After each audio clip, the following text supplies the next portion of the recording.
How people lived in Rome under Augustus. In the year 27 before the Common Era, the Roman Senate bestowed upon Gaius Octavius a name that would echo through the centuries. They called him Augustus, meaning the revered one, the exalted. This young man, barely into his 30s, had emerged from the chaos of civil war to become the architect of a new Rome. Though he carefully avoided the title of king, a word the Romans had despised since driving out their last monarch 500 years earlier, Augustus wielded power unlike any citizen before him. He preferred to call himself princeps, the first citizen among equals, though few were fooled by this modest title. What mattered more to the people filling the streets and insulae of Rome was not what this man called himself, but rather what his rule would mean for their daily existence. The Rome that Augustus inherited was a city exhausted by decades of internal strife. Generals had marched their armies against one another. The Senate had fractured into warring factions. Blood had run in the streets and the forum. Citizens had watched their fortunes rise and fall with the changing tides of civil conflict. The old republic, with its consuls and tribunes, its careful balance of powers, had effectively died in the violence that consumed Julius Caesar, and then Mark Antony. What Augustus promised and what he delivered for 40 years until his death in the year 14 of the Common Era was something the Roman people had not known in living memory. He promised peace. This peace, the Pax Romana, or Pax Augusta as it came to be called, was not merely the absence of war. It represented a fundamental shift in how Romans experienced their world. The legions that had once turned inward now faced outward toward the frontiers. Trade routes that had been disrupted by conflict reopened and flourished. The grain ships from Egypt arrived with reassuring regularity. Construction projects, from temples to aqueducts to public baths, transformed the urban landscape. Augustus himself boasted that he found Rome a city of brick and left it a city of marble, though this transformation was most evident in the grand public buildings rather than the cramped apartments where most Romans actually lived. But what did this new order mean for the baker rising before dawn to prepare his ovens? For the mother nursing her infant in a crowded insula on the Esquiline Hill? For the farmer bringing his produce to market from the Campanian countryside? For the scribe copying legal documents in the shadow of the basilica?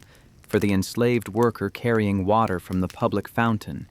The grand pronouncements of emperors and senators, the marble facades of temples, the triumphal arches commemorating distant victories, these formed only part of the story of Roman life.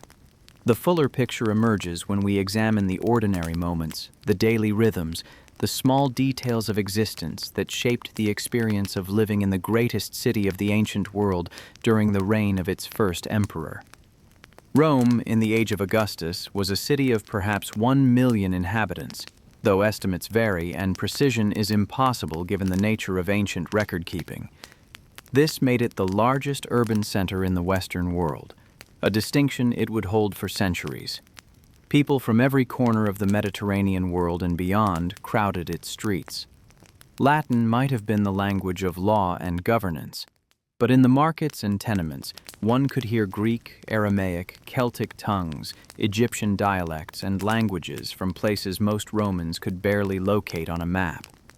The empire Augustus commanded stretched from the Atlantic shores of Hispania to the deserts of Syria, from the forests of Germania to the sands of North Africa, and Rome stood at the center of this vast web of territories, drawing people and goods and ideas from every direction. Understanding how people lived in this metropolis requires us to navigate a world both familiar and strange. Romans worried about rising rents and traffic in the streets. They gossiped about their neighbors. They struggled to feed their families. They celebrated births and mourned deaths. In these fundamental ways, their lives echo recognizably across the millennia. Yet the texture of their daily existence differed profoundly from our own. A Roman would have found our notions of privacy, individual rights, or social mobility largely incomprehensible. We must work to understand a world where slavery was ubiquitous, where the gods were literally present in every hearth and crossroads, where the power of the father over his household was absolute and legally sanctioned, where one's birth determined nearly every aspect of one's life.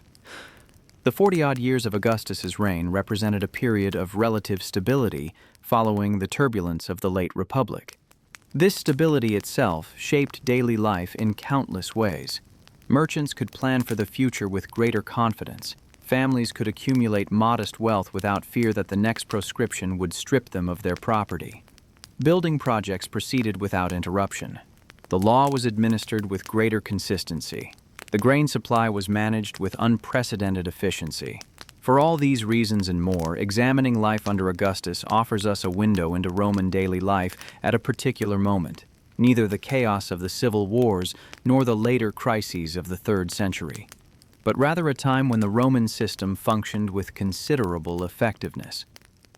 As we move through the various aspects of daily life, where people lived, what they ate, how they worked, what they believed, how they raised their families, certain themes emerge. Social hierarchy shaped nearly everything. Gender roles were rigid and enforced by law. Work was organized around systems of patronage and obligation. Religion was woven into every aspect of life. The family, headed by the eldest male, was the fundamental unit of society. Violence, whether gladiatorial games or the harsh discipline of enslaved workers, was far more present and accepted than in our modern Western society. Let us begin by understanding the rigid social structure that ordered Roman life. For without grasping this framework, the details of daily existence remain incomprehensible. Then, we will examine where and how Romans lived, what rhythms organized their days, what they ate and drank, how they entertained themselves, what gods they worshipped, how they organized their families, and how the economy of this vast city functioned. The social hierarchy of Augustan Rome. To understand Roman society under Augustus is to understand a world organized by rigid and legally defined social distinctions. Every person occupied a specific place in a hierarchy that determined their rights, their opportunities, their obligations, and the very course their life would take. Unlike modern societies where social mobility is at least theoretically possible and legal equality is a stated ideal, Roman society made no pretense of egalitarianism. The hierarchies were explicit, visible in dress and gesture, enforced by law, and generally accepted as the natural order of things. At the apex of Roman society stood the patrician class. According to tradition, the first patricians were the descendants of the 100 men chosen by Romulus, the founder of Rome, to serve as his advisors. These families, the Julii, the Claudii, the Cornelii, the Aemilii, claimed bloodlines stretching back 700 years to the city's foundation. They had controlled the Senate and monopolized the high priesthoods during the early Republic.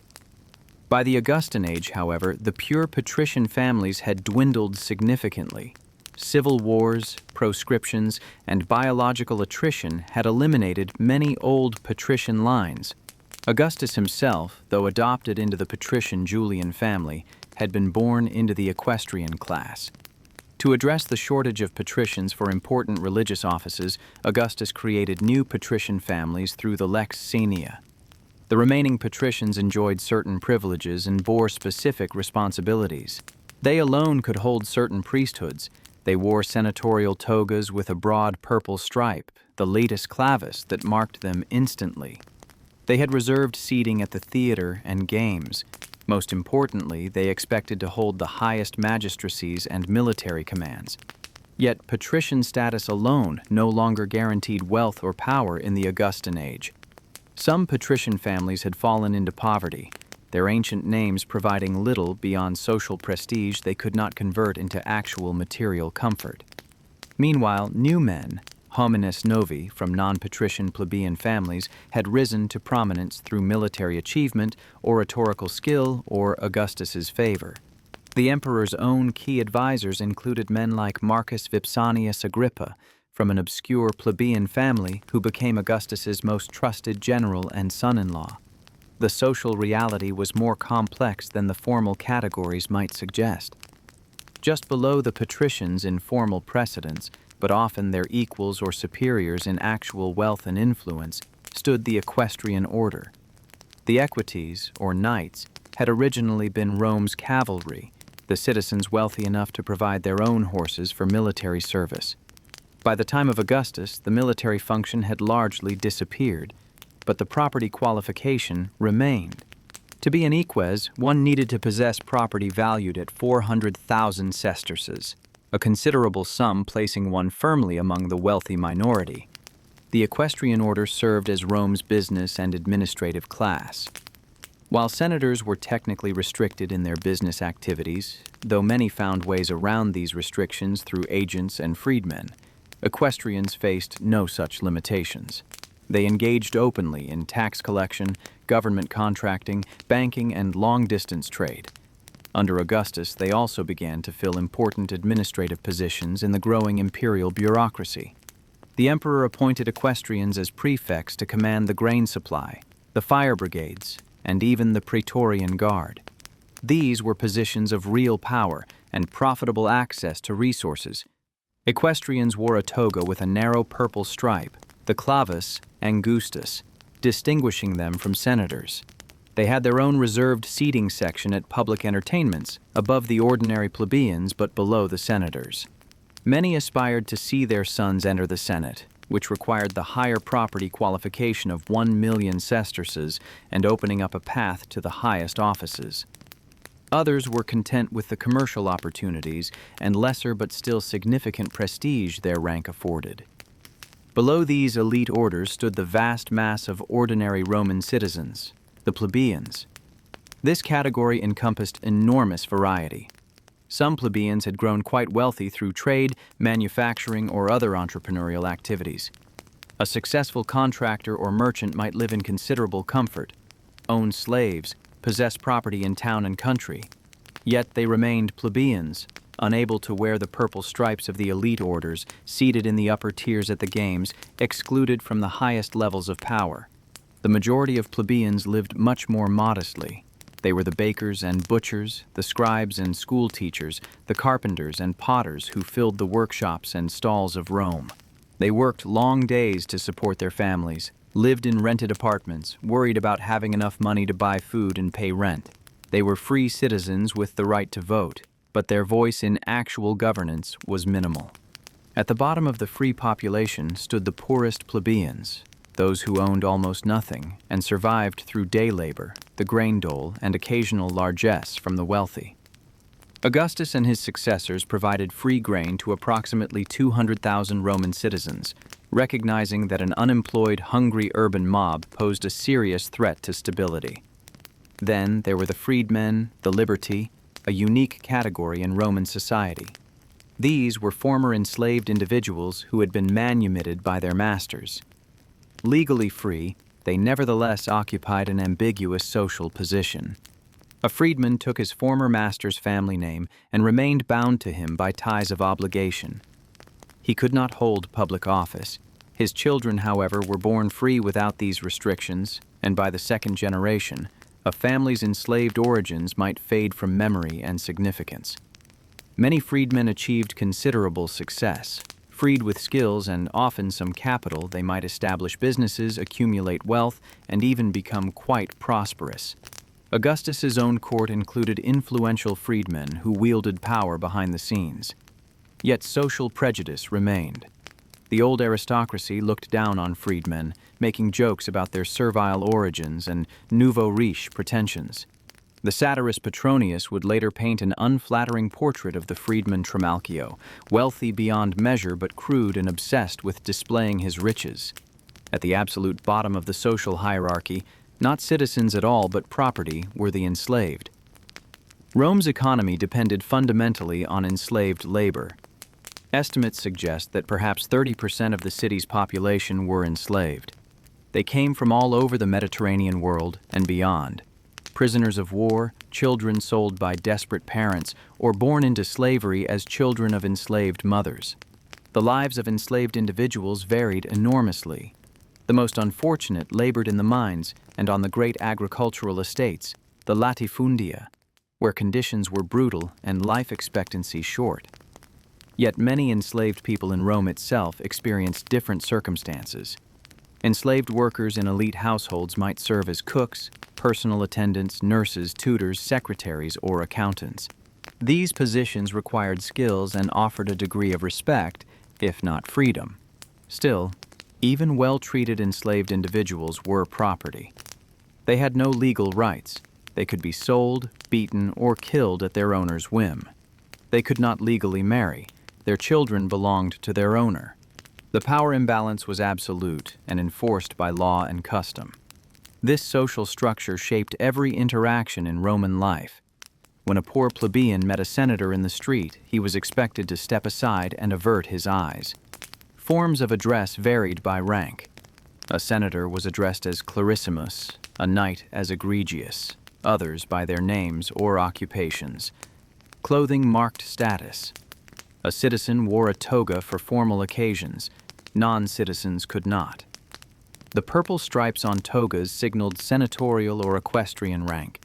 Enslaved workers often wore specific garments or had shaved heads to mark their status. Seating at public entertainments was strictly organized by social rank. At the theater or amphitheater, senators sat in the front rows closest to the action. Behind them came the equestrians. Then, the ordinary citizens filled the middle sections. Women, regardless of class, were relegated to the uppermost seats. Enslaved workers watched from where they could, often standing. This physical arrangement in the arena mirrored the social order of the city itself. The patron-client system reinforced these hierarchies through daily rituals of obligation. Wealthy and powerful men accumulated clients, people of lesser status who depended on them for support. Each morning, clients would gather at their patron's domus for the salutatio. They would wait in the atrium to pay their respects to their patron, to request favors, to receive the sportula. In return, clients were expected to support their patron's political ambitions. This system operated at every level of society. A senator might have hundreds of clients.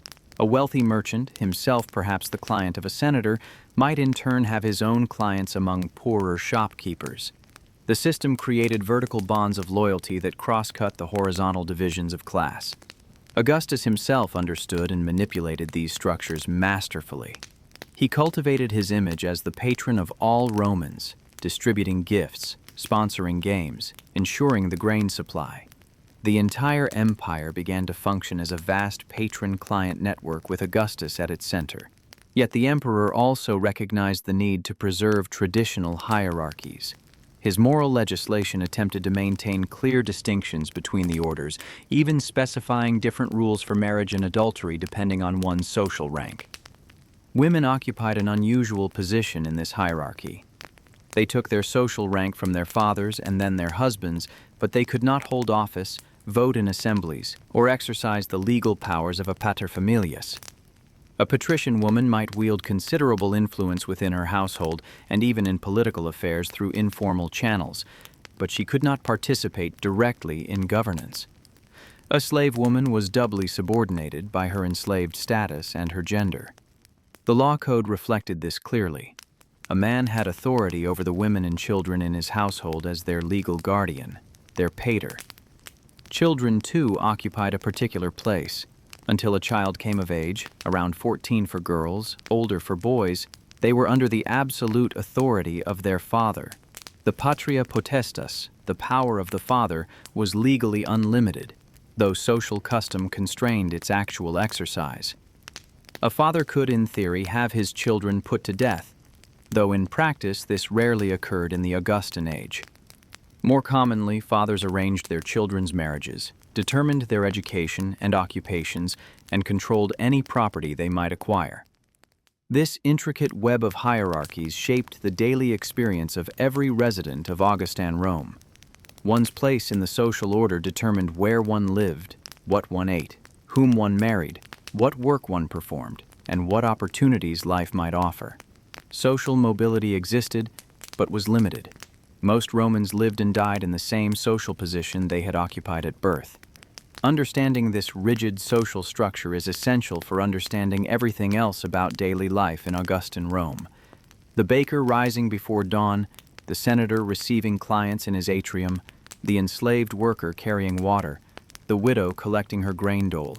Each moved through the same city, but inhabited profoundly different social worlds. The invisible but omnipresent hierarchies shaped how they saw themselves, how others saw them, and what their lives would hold.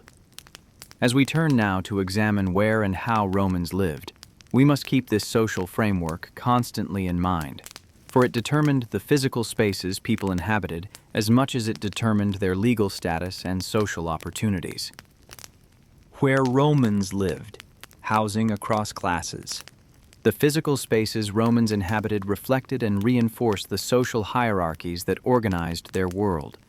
A visitor to Augustan Rome, walking from the Forum toward the Esquiline Hill, would pass through neighborhoods where architectural styles changed dramatically within a few blocks, where grand marble-faced domus stood adjacent to towering insulae, where the urban fabric mixed elegance and squalor, spaciousness and crushing density. For the wealthy elite, home was typically a domus, a private townhouse that turned inward from the noise and chaos of the streets. These structures followed a pattern that had evolved over centuries. The entrance opened directly from the street, but was often flanked by small shops, tabernae, that the homeowner rented out. Passing through the entrance, one entered the atrium, the central hall that formed the heart of the domus. The atrium was a semi-public space where the master received clients and conducted business. Its most distinctive feature was the compluvium, an opening in the roof that allowed rainwater to fall into a shallow pool below, the impluvium. Around the atrium opened the various rooms, cubicula or bedrooms, a triclinium or dining room, a tablinum or office. Beyond the atrium, wealthier homes included a peristyle, a colonnaded garden courtyard. Here, the family enjoyed a private outdoor space away from the streets. Gardens featured carefully tended plants, statuary, fountains. Additional rooms opened onto the peristyle, more dining rooms, libraries, bathrooms.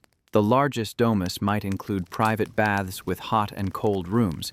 The domus represented more than mere shelter. It was a statement of status and wealth, a stage for social and political theater. When clients gathered each morning for the salutatio, they filled the atrium and were meant to be impressed by the marble facings, the expensive artworks, the elegant proportions. These private houses varied considerably in size and luxury. A truly wealthy senator might own a vast complex occupying an entire city block, with dozens of rooms, elaborate gardens, hundreds of enslaved workers to maintain it.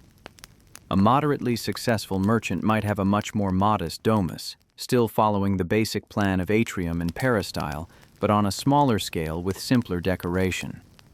What united these homes was the principle of privacy and separateness from the street, the inward focus that allowed the elite to control their domestic space. Augustus himself lived on the Palatine Hill in a complex that, while grander than most, was not spectacularly ostentatious by later imperial standards. He cultivated an image of relative modesty, though his house on the Palatine included temples, gardens, and all the trappings of power. From his residence, he could look down on the Forum and the city spreading out below. The Palatine became the favored location for elite housing, and eventually the emperor's palace would expand to cover much of the hill, giving us the word palace from Palatine. But the vast majority of Romans lived not in domus but in insulae, multi-story apartment buildings that dominated most neighborhoods. These structures, built speculatively by wealthy investors, housed the plebeian masses in conditions ranging from tolerable to miserable. An insula typically rose 4 or 5 stories high, though some reached even higher before Augustus imposed height restrictions of about 70 Roman feet. The ground floor often contained shops opening onto the street. The first floor or two might feature relatively spacious apartments with multiple rooms. These better apartments attracted the more prosperous plebeians, successful artisans, minor officials, freedmen with business interests. As one climbed higher in the insula, conditions deteriorated. The upper floors contained smaller and cheaper apartments. A typical unit for a working family might consist of only 1 or 2 rooms. Here, an entire family would live, sleep, cook, and work. There was no running water on the upper floors. Residents had to haul water up from public fountains. There were no toilets. People used chamber pots that had to be carried down to the street or simply dumped out the windows, despite laws against this practice. The construction of insulae was often shoddy.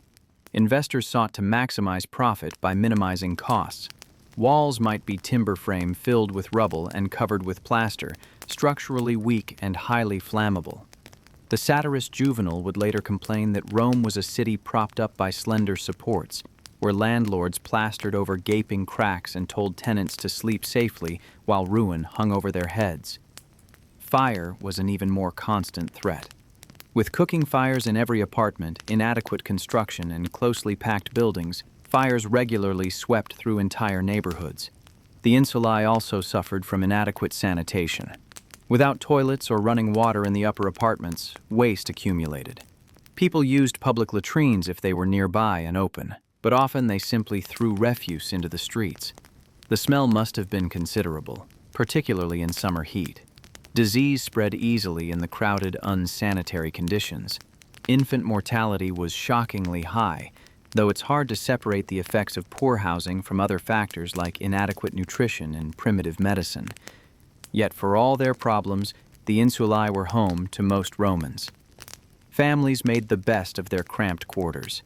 They personalized their spaces as much as possible, hanging curtains for privacy, keeping a small shrine to the household gods, storing their few possessions in chests and on shelves.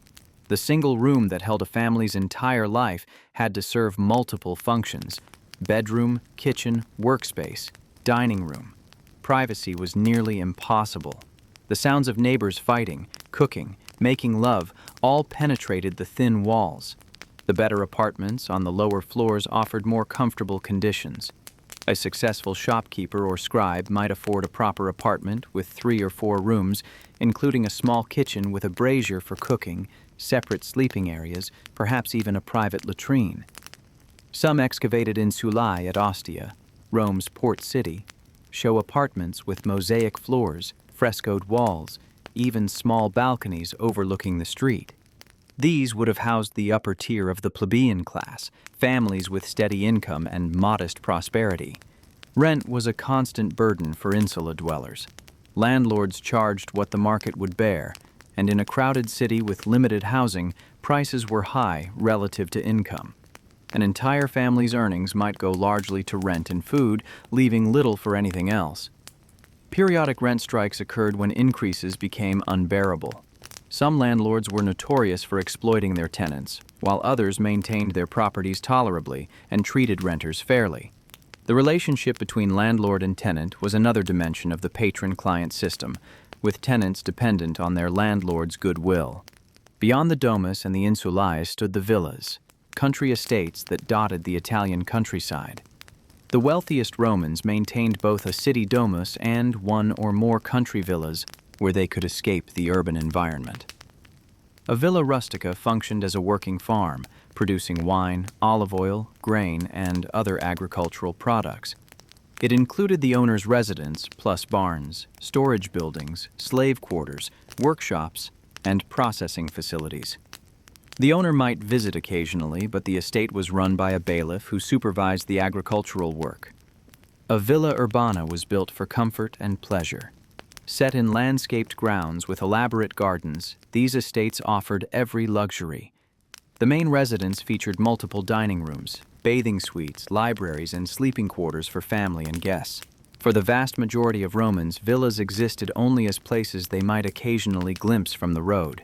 The villa represented another dimension of elite privilege, one more way the wealthy enjoyed lives utterly different from the masses. The physical layout of the city itself reflected social geography. The Palatine Hill, with its proximity to the Forum and its commanding views, attracted the elite. The Caelian and Aventine Hills also housed wealthy residents in their domus, but most residential neighborhoods mixed housing types. A wealthy family's domus might stand directly adjacent to an insula. The same street might feature both elegant townhouses with marble facades and crumbling apartment blocks threatening collapse. Public spaces offered some relief from the density and squalor of the insulae. Augustus and his advisors launched an extensive building program that provided parks, gardens, theaters, baths, and other public facilities. The Campus Martius, originally an exercise ground for soldiers, became a public space where Romans could stroll, exercise, and escape their cramped apartments. Public gardens offered shade and beauty. The baths, which we will examine more closely, served as social centers where Romans of all classes mingled, at least in separate sections. The experience of home differed so profoundly across the social spectrum that it's almost misleading to use the same word for the airy elegance of a senatorial domus and the single stifling room where a poor family huddled.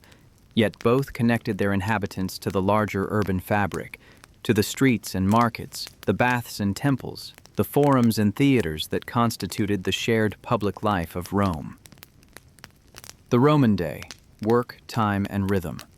The rhythms of daily life in Augustan Rome followed patterns set by the sun, by social custom, and by the demands of survival in a complex urban economy. Romans had no artificial lighting beyond oil lamps and candles, both expensive luxuries for most people. Therefore, the day began at first light and ended with darkness. This fundamental reality shaped when people worked, ate, socialized, and slept. Romans measured time differently than we do. They divided daylight and darkness each into 12 hours, but since daylight hours varied by season, a daytime hour in summer was longer than a daytime hour in winter. This meant that the length of an hour changed gradually throughout the year, a system that seemed entirely natural to Romans but would strike us as hopelessly imprecise. Sundials in public places marked the hours, but most Romans gauged time by the sun's position and by the rhythms of urban activity. For most working Romans, the day began early. As soon as it was light enough to see, activity commenced. Bakers had been up even earlier, starting their ovens before dawn to have bread ready. The rhythmic sound of millstones grinding grain was one of the first sounds of morning. The smell of baking bread soon followed. For the poor dwelling in the cramped upper floors of insulae, rising early meant vacating the stuffy single room. There was little incentive to stay indoors. Better to descend to the street, to seek work for the day, to gather at a public fountain where water could be drawn and news exchanged.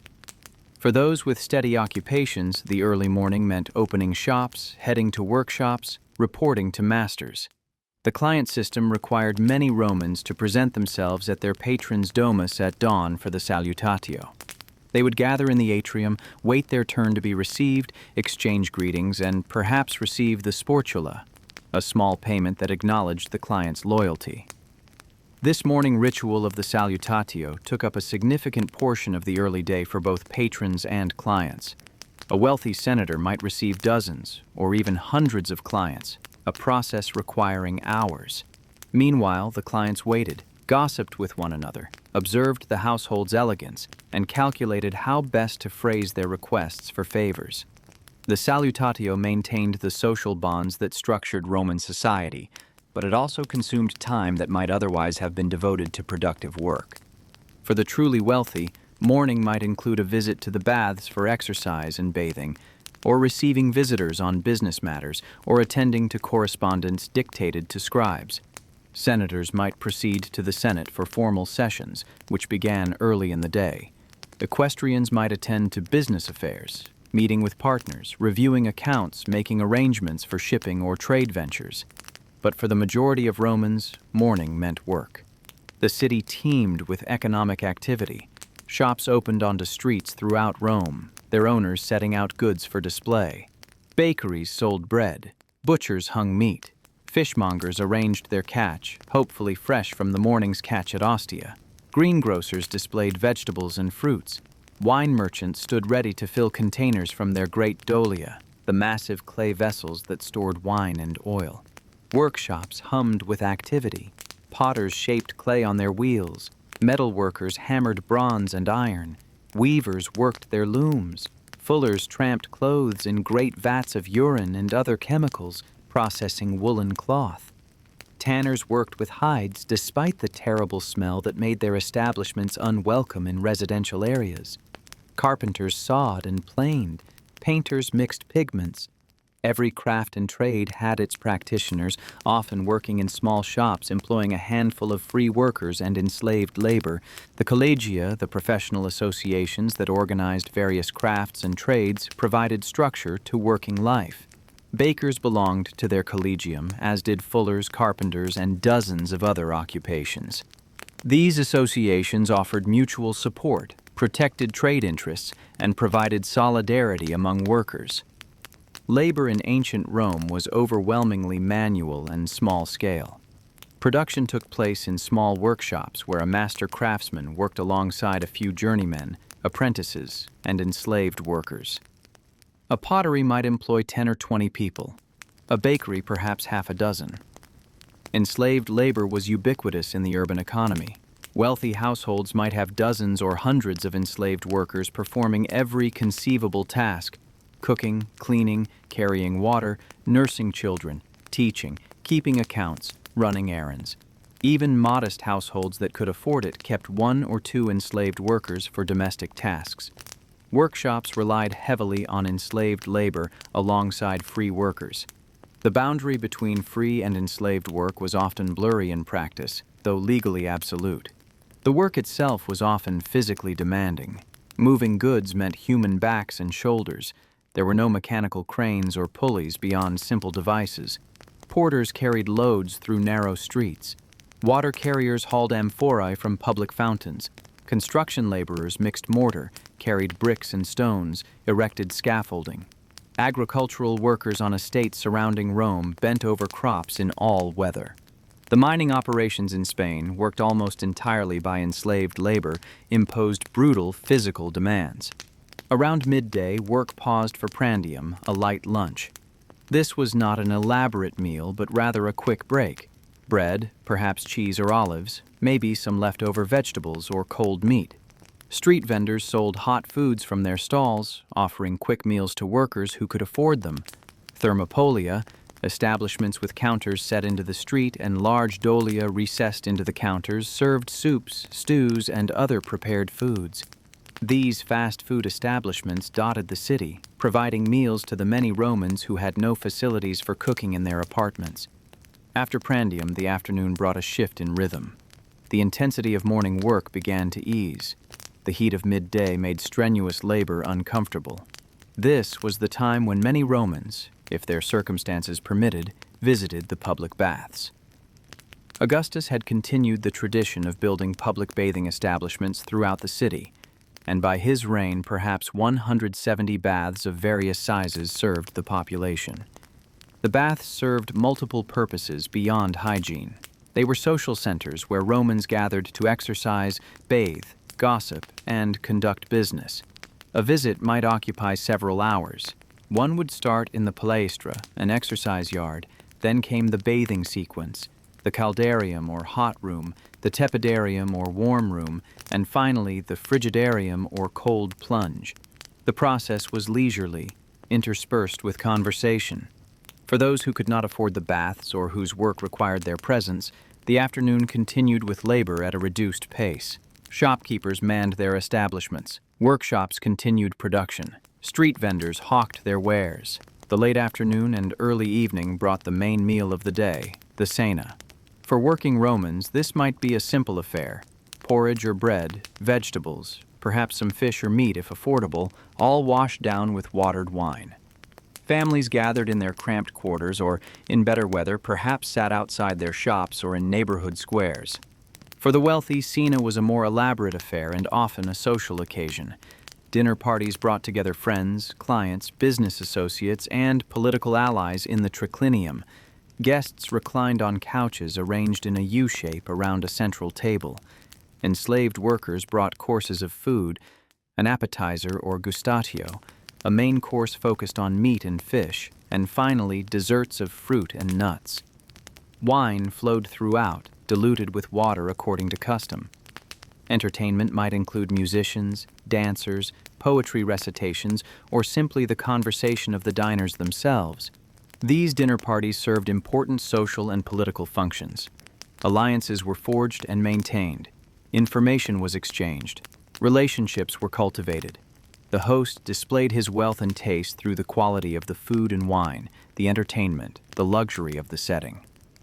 Guests acknowledged their status relative to the host and to one another through the seating arrangements and the portions they received. It was a theater of social relations played out over food and wine.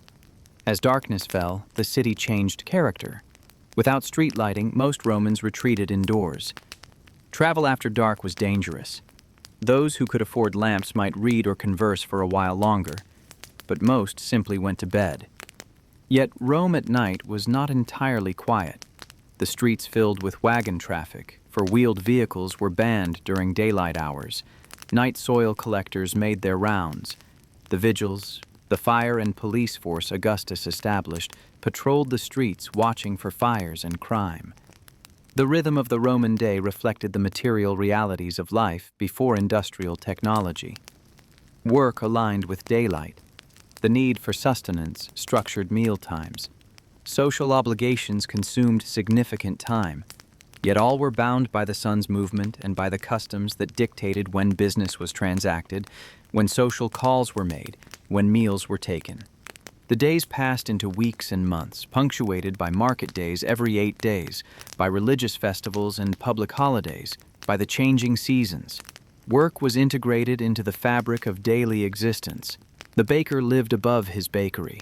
The silversmith shop opened from his home. The boundaries between work and home, public and private, were blurred in ways our more compartmentalized lives do not experience. Through this daily rhythm moved all the inhabitants of Augustan Rome, the senator dispensing patronage, the baker rising before dawn, the enslaved water carrier, the merchant conducting business, the mother nursing her infant. Each day followed similar patterns, yet each brought its own challenges in the struggle to live and maintain one's position in Roman society. Food and dining in Augustan Rome. The experience of eating in Augustan Rome varied as dramatically as every other aspect of life, according to one's place in the social hierarchy. Yet food united all Romans in the fundamental need for sustenance, and the rhythms of meals structured the day for rich and poor alike. What people ate, how they obtained it, and how they consumed it reveal much about the material conditions and cultural values of the age. For the majority of Romans, the plebeian masses, the diet was simple and heavily based on grains. Bread formed the cornerstone of nutrition. Every neighborhood had its bakeries, identifiable by the distinctive grinding sound of millstones processing grain and the aroma of baking that filled the streets from before dawn. Bakers purchased grain, ground it into flour, mixed the dough, shaped the loaves, and baked them in large ovens that stayed hot continuously. The bread they produced varied in quality. Coarser dark bread made from cheaper grains like barley or emmer wheat for the poor, finer white wheat bread for those who could afford it. The grain itself came from multiple sources. Egypt, the breadbasket of the empire, sent massive shipments of wheat to Rome. Sicily and North Africa also supplied grain. The logistics were staggering. Hundreds of ships, efficient port operations at Ostia, storage in massive granaries, and distribution throughout the city. Augustus recognized the political importance of the grain supply and created the position of praefectus annanae to oversee the entire system. For approximately 200,000 Roman citizens, grain came free through the annona, the public distribution system. Eligible citizens received their monthly ration of wheat. This grain dole was not charity, but rather a right of citizenship. The wealthy might disdain it, but many ordinary plebeians depended on it as the foundation of their family's diet. Beyond bread, the plebeian diet included legumes, vegetables, a bit of olive oil, and wine. Lentils and chickpeas provided protein. Onions, leeks, cabbage, and whatever other vegetables were available in affordable added variety and nutrition. Garlic was common and cheap. Cheese, particularly hard-aged cheese, was accessible to most. Olive oil, though expensive for the poorest, was used for cooking and as a condiment. Meat was a luxury most poor Romans rarely enjoyed. When they did eat meat, it was often pork, the most common and relatively affordable option. Sausages and cured pork products appeared in markets. Chicken and eggs were accessible to those with a bit more money. Beef was expensive and generally reserved for the wealthy. Fish varied greatly in price. Cheap small fish and preserved fish might be affordable, while fine fresh fish from far away was a luxury item. The fish sauce called garum deserves special mention, for it appeared on tables across the social spectrum. Made from fermented fish, either whole small fish or the guts and scraps from larger fish, garum was left to mature in the sun, then filtered. The best quality, garum commanded high prices and graced elite tables. Lesser grades were affordable and provided a salty, umami flavor that enlivened the plain foods of the poor. Garum was Rome's ubiquitous condiment, used as we might use salt or soy sauce, to add flavor to everything from bread to vegetables to meat. Wine was the standard beverage, consumed by all classes though in different qualities. Romans always diluted their wine with water. The poorest drank thin, sour wine. The middle classes enjoyed decent table wine. The wealthy savored famous vintages from acclaimed regions, Falernian wine from Campania, wines from the Greek islands, carefully aged vintages. For those who could not cook in their cramped apartments, which was most urban plebeians, street food provided essential sustenance. The thermopolia that dotted every neighborhood served ready-to-eat meals. These establishments featured counters built into the street front with large ceramic vessels, the dolia recessed into the counter.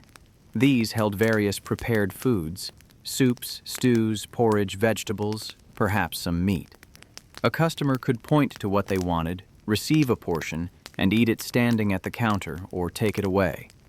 Popinae, taverns, and small restaurants offered similar fare along with wine and a place to sit. They had somewhat unsavory reputations, associated with gambling, prostitution, and rowdy behavior, but they served an essential function in feeding a population that often lacked cooking facilities. For a few coins, a laborer could get a filling meal and some watered wine, essential fuel for the afternoon's work. The wealthy, by contrast, enjoyed a vastly more varied and elaborate diet. Their tables featured a cosmopolitan array of foods from across the Mediterranean world and beyond. Spices from the east, pepper, cinnamon, carded, added exotic flavors. Fruits unavailable locally arrived preserved or dried.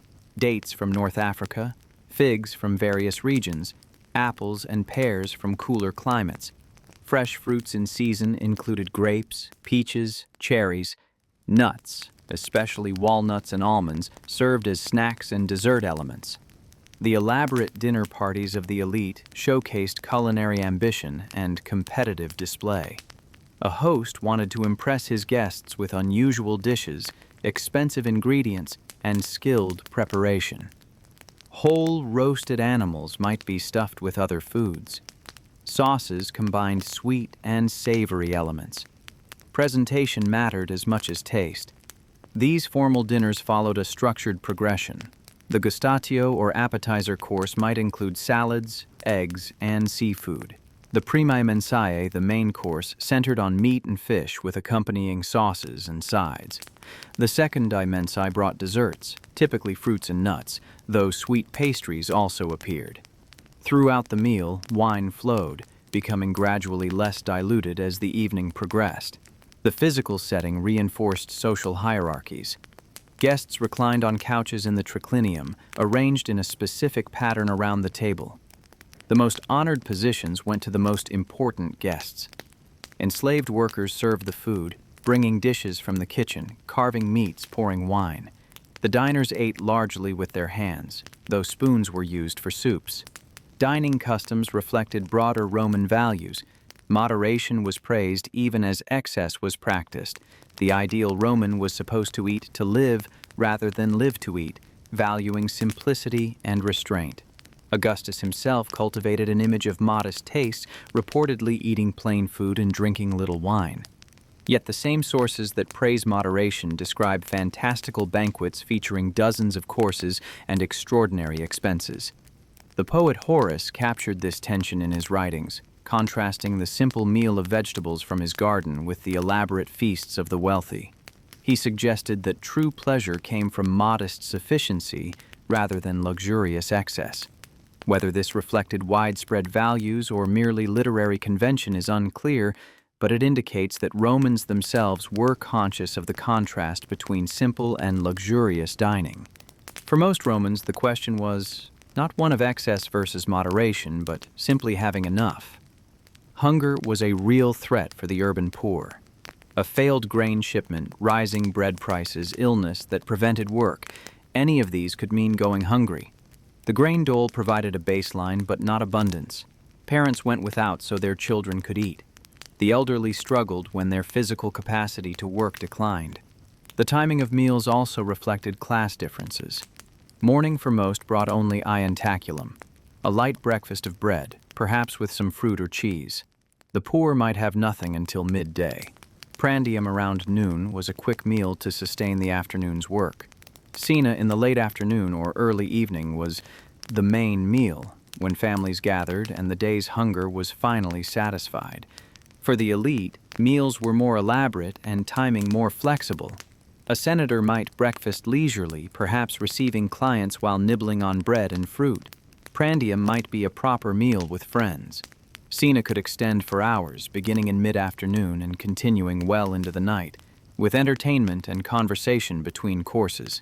Food preparation methods reflected the limitations of Roman technology. Cooking was done over open fires or in ovens.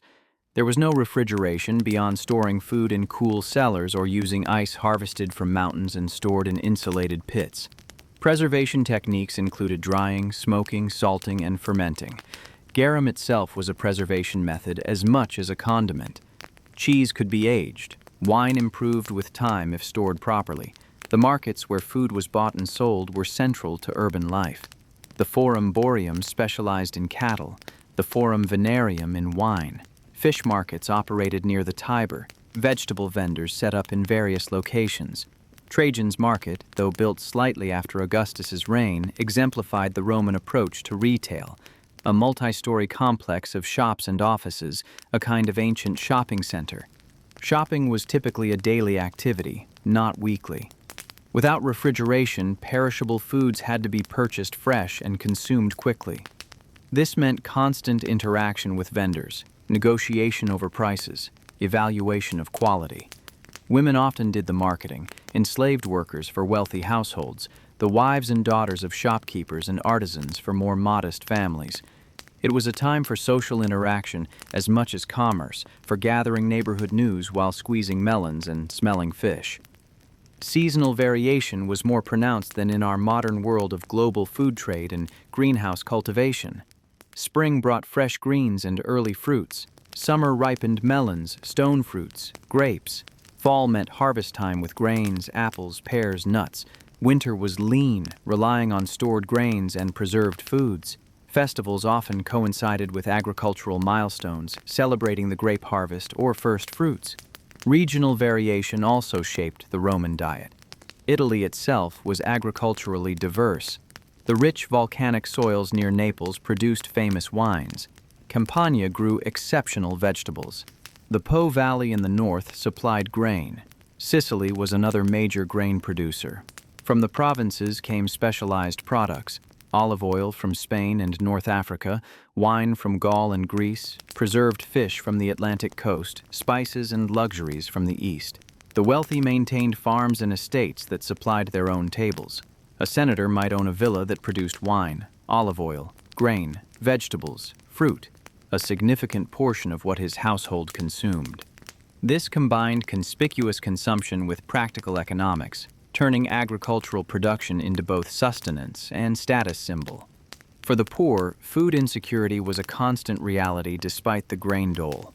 Vegetables were crucial sources of nutrition but could be expensive when seasonal. Protein from pulses was essential but monotonous. The occasional bit of meat or fresh fish was a treat. Surviving on a diet heavy in bread and porridge, light on everything else, the urban poor faced nutritional deficiencies we can only imagine. Their stunted physical stature, visible in skeletal remains, tells the story of chronic malnutrition masked by sufficient calories from grain. Dining was never purely about nutrition. It was embedded in social relations, religious practice, and cultural identity. Meals began with offerings to the household gods. Dinner parties cemented political alliances and displayed status. Food marked festivals and seasons. What one ate, how one ate it, and with whom one shared meals were all bound up with one's place in Roman society. As we turn from food to entertainment, we move from the private and necessary to the public and discretionary. Yet both food and entertainment reveal how Romans balanced individual survival with communal identity, how they navigated between need and desire, how the material conditions of their lives shaped their experiences and aspirations. Public life and entertainment. Life in Augustan Rome was intensely public. The crowded insulae offered little privacy or comfort, pushing residents into the streets, markets, baths, and public spaces where the real life of the city unfolded. Entertainment was central to this public life, serving multiple purposes: religious observance, political theater, social bonding, and simple escape from the hardships of daily existence. The public baths stood at the heart of Roman social life. By the time of Augustus, Rome had approximately 170 public bathing establishments of various sizes, from modest neighborhood baths to grand complexes that would grow even more elaborate under later emperors. These were not merely places to wash, but social institutions that shaped daily routines and enabled interactions across social boundaries, though always within carefully maintained hierarchical structures. A visit to the baths might occupy several hours and followed a prescribed sequence. One began in the apoditerium, the changing room where clothes were left with an attendant, or more often just placed on a shelf. Then came exercise in the palaestra, an open courtyard where men wrestled, played ball games with leather balls, or engaged in other physical activities. Women used baths too, either in separate facilities or at different times of day in the same buildings, though their exercise options were more limited. After exercise, the actual bathing sequence commenced. The caldarium, the hot room, featured heated water in pools and hot, dry air, heated by the hypocaust system that circulated hot air under the floors and behind the walls. Here one sweated in the steam, had slaves scrape the skin with curved metal scrapers called strigils to remove dirt and oil, and gradually relaxed. The tepidarium provided a warm but less intense intermediate stage. Finally, the frigidarium offered a cold plunge, a shocking immersion that closed the pores and invigorated the body. But the baths were about far more than hygiene. They served as social centers where business was discussed, gossip exchanged, political alliances negotiated, and simple conversation enjoyed. Men from different social classes used the same facilities, though they maintained proper deference and distance. A poor artisan and a wealthy senator might both be present, but they would not interact as equals. The hierarchies of the street and forum persisted even in the baths. The larger bath complexes included additional amenities. Libraries allowed bathers to read. Massage rooms offered the services of skilled masseurs. Vendors sold food and drink. Some baths had attached gardens or walkways where patrons could stroll. The baths combined the functions of modern gyms, social clubs, spas, and community centers, all in one subsidized or often free facility. The subsidy was important. Augustus and his successors understood that the baths served a political function. They kept the masses content, provided healthy recreation, and demonstrated imperial beneficence. An emperor who built impressive new baths gained popularity and gratitude. The baths themselves, with their marble decorations, elaborate mosaics, statuary, and engineering marvels, served as constant reminders of Roman civilization's sophistication and the emperor's generosity. Beyond the baths, the greatest spectacles were the games, the ludi that punctuated the Roman calendar with increasing frequency. During the reign of Augustus, there were 65 days per year dedicated to public shows and games, a number that would grow in subsequent reigns.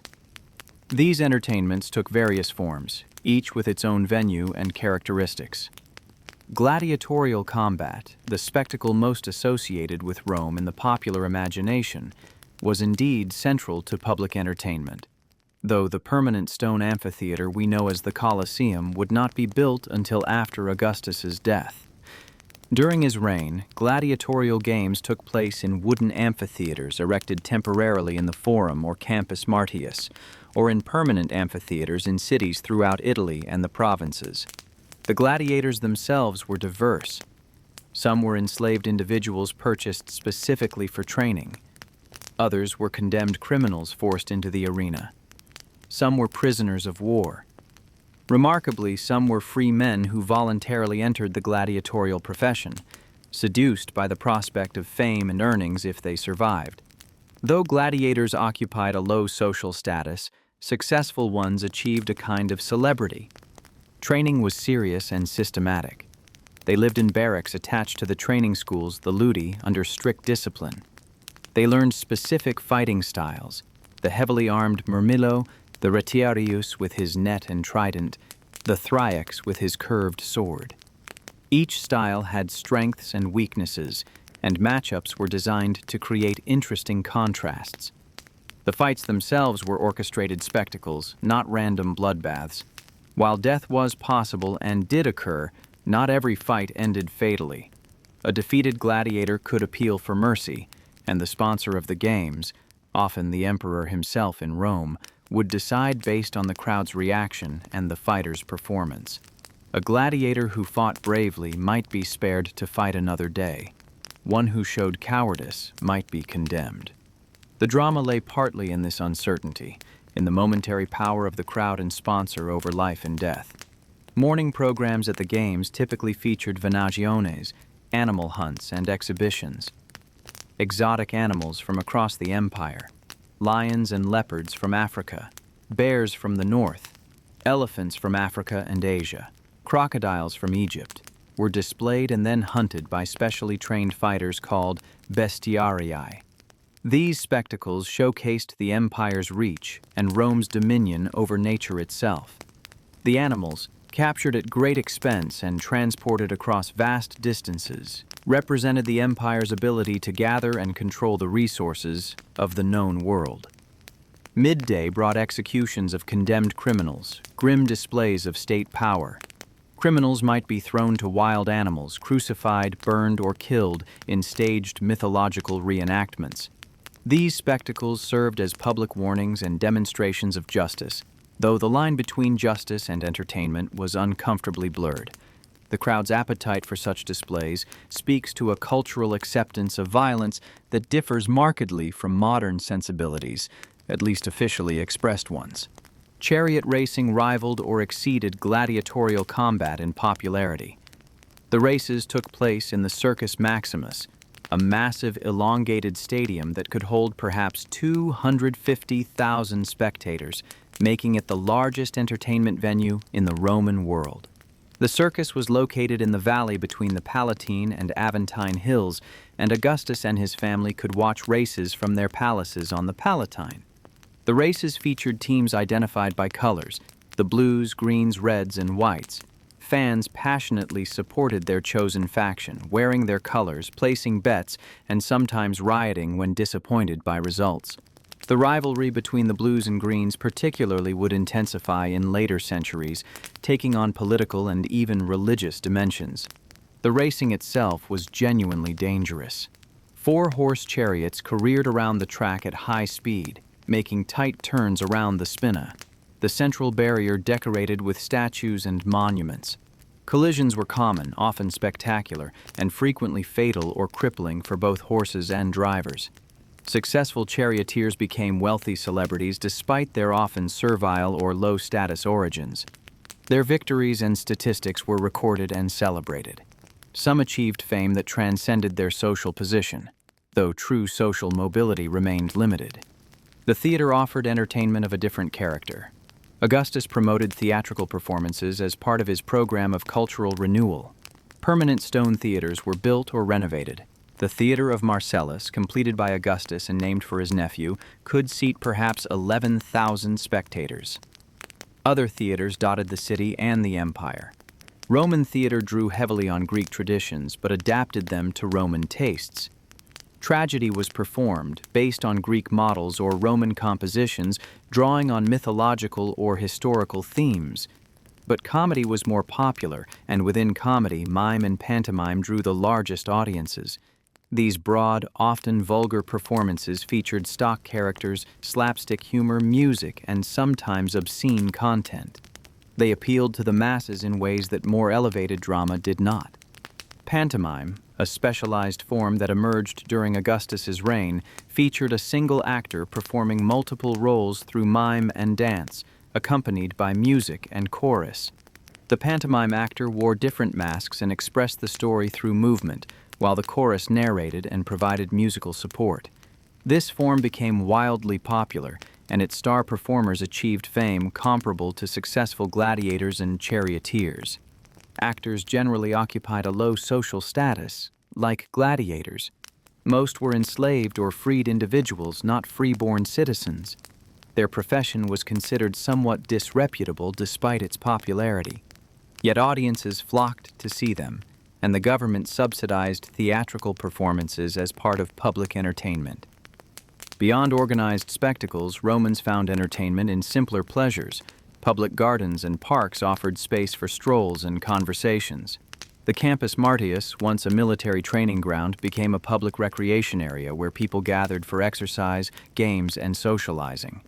Religious festivals, discussed more fully in the next section, combined worship with public celebration, often including processions, public feasts, and special entertainments. Private entertainments varied by class. The wealthy hosted elaborate dinner parties with entertainment. Musicians, dancers, acrobats, poetry recitations. They might engage in literary discussions, examining the latest work by Virgil or Ovid. Board games like Ludus Latrunculorum, a strategy game, provided amusement. Dice games were played despite periodic legal restrictions.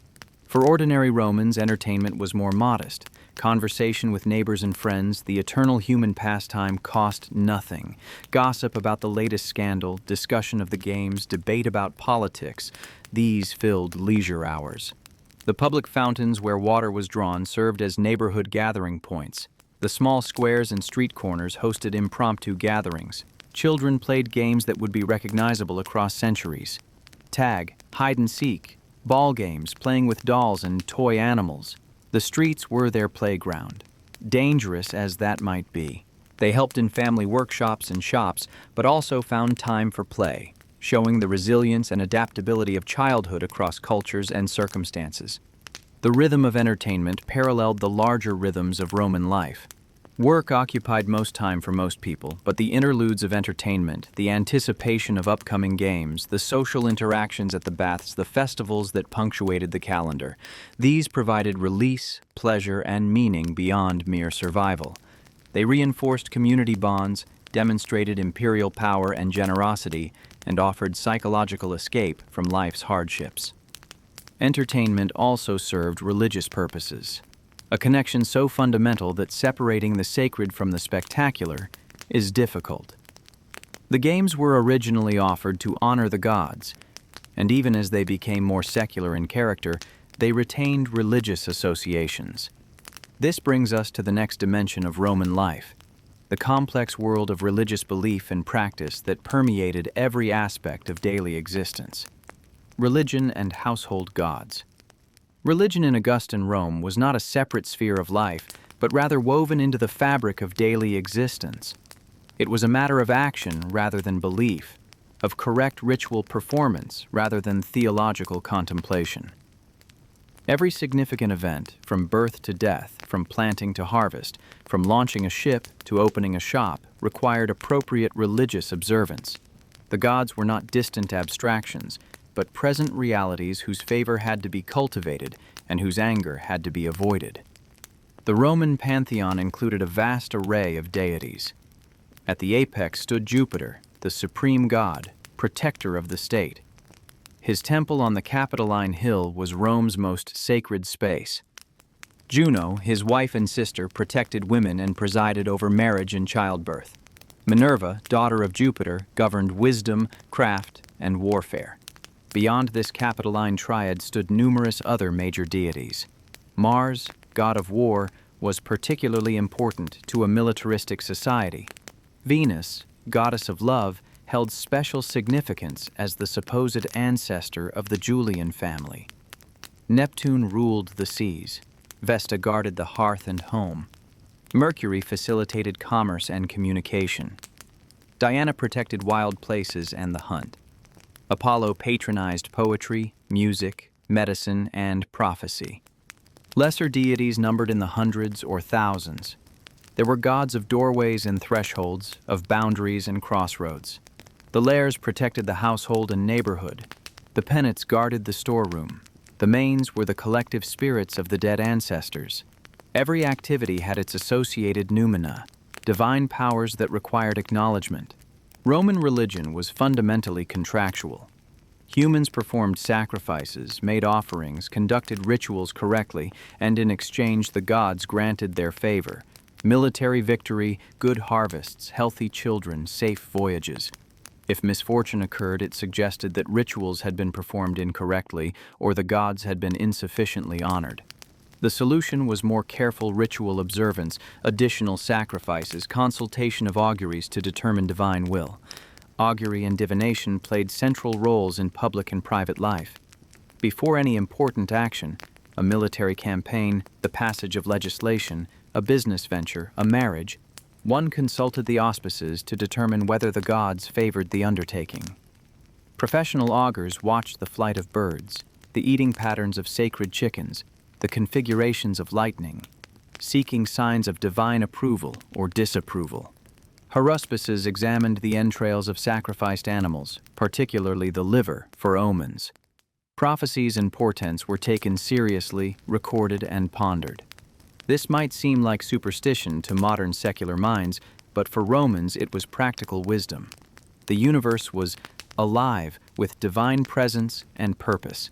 Ignoring the gods' signals was not merely impious but foolish, inviting disaster. The proper attitude was one of pietas, dutiful respect and careful observance of religious obligations, the same quality that characterized proper family relations and civic duty. Public religious life was elaborate and highly organized. The state maintained numerous priesthoods, each responsible for specific cults and rituals. The pontiffs supervised the religious calendar and advised on religious law.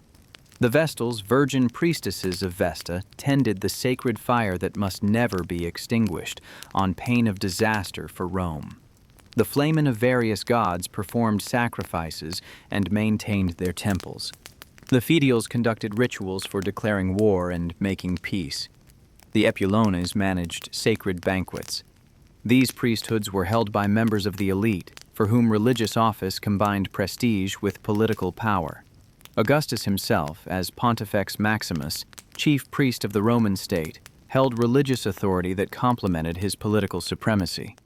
He used his religious position to advance his political goals, promoting traditional Roman religion, building and restoring temples, and carefully managing the religious symbolism that surrounded his rule. Augustus's religious program was central to his vision of Roman renewal.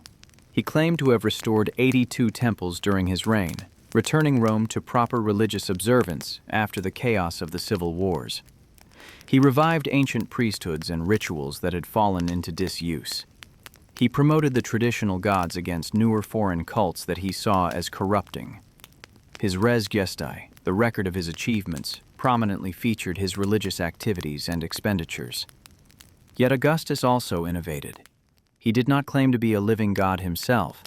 That would have been unacceptable to Romans who prided themselves on their republican traditions. But he accepted the deification of Julius Caesar, becoming Divi Filius, son of a god. He allowed worship of his genius, his divine spark or guardian spirit, linking his person to the divine without quite crossing into blasphemy. Altars to the genius of Augustus and to Roma, the goddess embodying the state, appeared throughout the empire. This imperial cult, nascent under Augustus, would develop into a major religious and political institution under his successors. The emperors who followed would navigate the complex line between divine honors and divinity itself. Augustus resisted being called a god during his lifetime, but upon his death, the Senate voted to deify him, and he joined the pantheon as Divus Augustus. This pattern, emperors honored but not quite worshipped while alive, deified after death if they had been acceptable rulers, became standard. Though some emperors like Caligula would reject these niceties and demand worship as living gods. Private religious observance was equally important, perhaps more important to most Romans' daily experience. Every home had a lararium, a household shrine where the family's gods received daily worship. This might be an elaborate niche with painted decoration and statuettes in a wealthy domus, or simply a shelf with a few figurines in a cramped apartment. Each morning, the head of the household would offer prayers and small sacrifices, incense, a few drops of wine, perhaps some food, to the lares and penates and to the family's ancestors. These household gods protected the family and ensured its prosperity. Neglecting them invited disaster. A birth, a wedding, a departure on a journey, the return of a family member, business success. All required acknowledgement of the household gods who had enabled or presided over the event. The domestic cult bound the family together religiously, as the paterfamilias bound it legally. Religious festivals punctuated the Roman calendar, providing holidays from work and opportunities for communal celebration. The Saturnalia in December was perhaps the most beloved, a period of gift-giving, feasting, and licensed chaos when normal social hierarchies were temporarily inverted.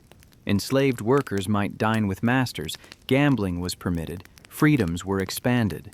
Other festivals honored specific gods: the Lupercalia in February, the Vestalia in June, the Venalia celebrating the grape harvest. These festivals combined religious ritual with entertainment. Processions wound through the streets carrying sacred objects and images of gods. Public sacrifices of animals were conducted at temples, the meat distributed to the crowds afterward.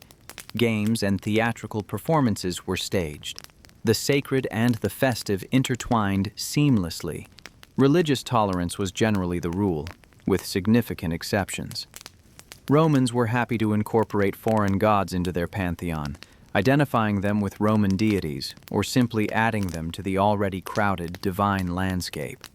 Greek gods had long since been syncretized with Roman ones. Egyptian deities like Isis gained followers. Mystery cults from the East attracted adherents. But this tolerance had limits. Religions that demanded exclusive worship or that rejected Roman gods were problematic. Judaism troubled Roman authorities precisely because Jews refused to honor the Roman gods or the emperor's genius, though the Jews' ancient traditions earned them a degree of grudging respect and legal protection. Christianity, which had not yet appeared in Rome during Augustus's reign, but would soon, would face even greater hostility for similar reasons, compounded by its novelty and its appeal to enslaved and lower-class adherents. The Druids in Gaul and Britain faced Roman hostility for different reasons. Their practice of human sacrifice, their resistance to Roman rule, and their role as leaders of native opposition marked them as dangerous. Augustus took measures against Druidic practices, though complete suppression would take much longer. Religion permeated public life in ways that extended far beyond formal worship. Oaths were sworn by the gods. Contracts invoked divine witness. Public meetings opened with prayers and sacrifices. The sacred calendar determined when business could be conducted. Buildings and cities had their foundation rituals. Ships, shops, workshops all had their protective deities and required regular propitiation. This religious mentality made the world seem less random, less arbitrary. Misfortune had meaning. It signaled divine displeasure. Success proved divine favor. Careful ritual observance and proper respect for the gods provided a sense of agency and control in a world where disease, accident, and disaster constantly threatened. The gods might be capricious, but they could be influenced through the correct performance of ancient rites and the maintenance of the Pax Romana, the peace of the gods that depended on humans fulfilling their obligations. Religious authorities wielded real power. Declarations that omens were unfavorable could halt legislation or military campaigns. Control of the religious calendar meant control over when assemblies could meet and business be transacted. The Pontifex Maximus, a position Augustus held, combined religious prestige with political influence. Through religion, the traditional elite maintained their position and legitimacy. As we turn from the public and private religious life to the institution of the family, we find that the same values of hierarchy, obligation, and ritual shaped both domains. The family itself was understood in religious terms, with the paterfamilias serving as priest of the household cult, just as the emperor served as priest of the state. The boundaries between religion, family, and state were permeable, all governed by the same fundamental principles of authority, duty, and reciprocal obligation. Family life and the paterfamilias. The Roman family was the fundamental unit of society, the model and foundation for all other social and political organizations. To understand Roman family life is to understand the core values and structures that organized the entire civilization. At the center stood the paterfamilias, the eldest living male, whose authority was legally absolute, and whose position embodied the principles of hierarchy and patriarchy that characterized Roman society. The concept of patria potestas, the power of the father, was nearly unique to Rome in its legal formulation and theoretical extent. The paterfamilias held legal authority over all members of his household, his wife, his children, his grandchildren if his sons had not been emancipated, his enslaved workers. This authority, grounded in law and custom, included the right to accept or reject newborn infants, to arrange marriages, to punish misconduct, even theoretically to execute members of his household, though this last power was rarely exercised by the Augustan period and would have been socially condemned in most circumstances. But the paterfamilias was not a domestic tyrant, despite the extent of his formal powers. He was expected to exercise his authority wisely and for the good of the family.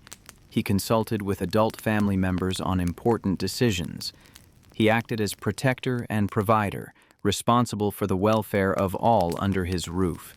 His power was balanced by custom, by the expectation that he would live up to ideals of Roman gravitas and pietas, by the prospect of social censure if he behaved tyrannically or foolishly. The system worked through consensus and moral authority as much as through legal compulsion. The household or familia extended beyond what we would consider the nuclear family. It included the paterfamilias and his wife, their children, unmarried daughters, sons who had not been formally emancipated, even if adult and married themselves, grandchildren, enslaved workers, and sometimes freedmen who maintained close ties with the family. A large aristocratic household might include hundreds of people. Even a modest household would include a few enslaved workers if the family could afford them.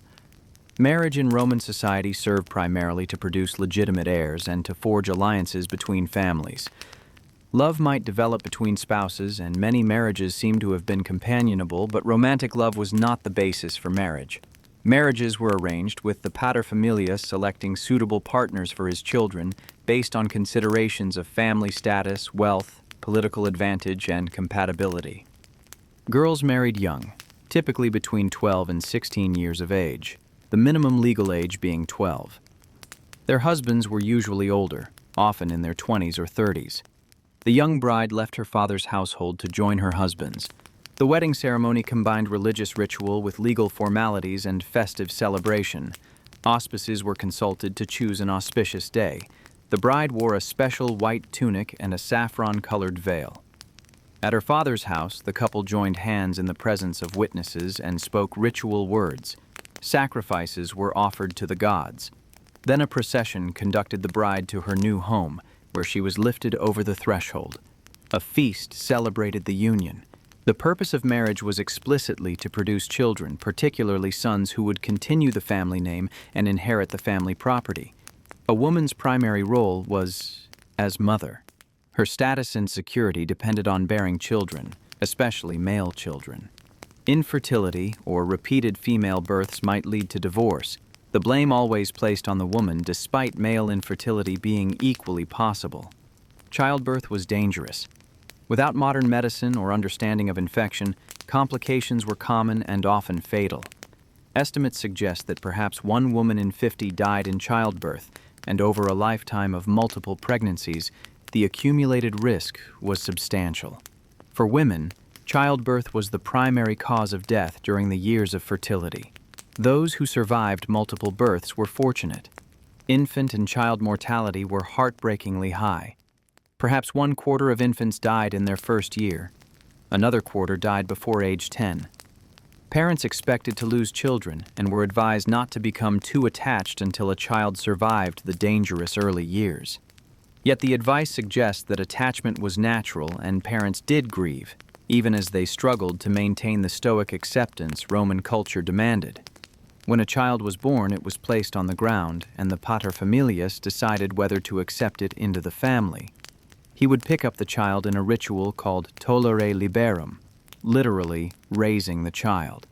If he did not, the infant would be exposed, left outside the family home, theoretically for others to take if they wished, but often to die.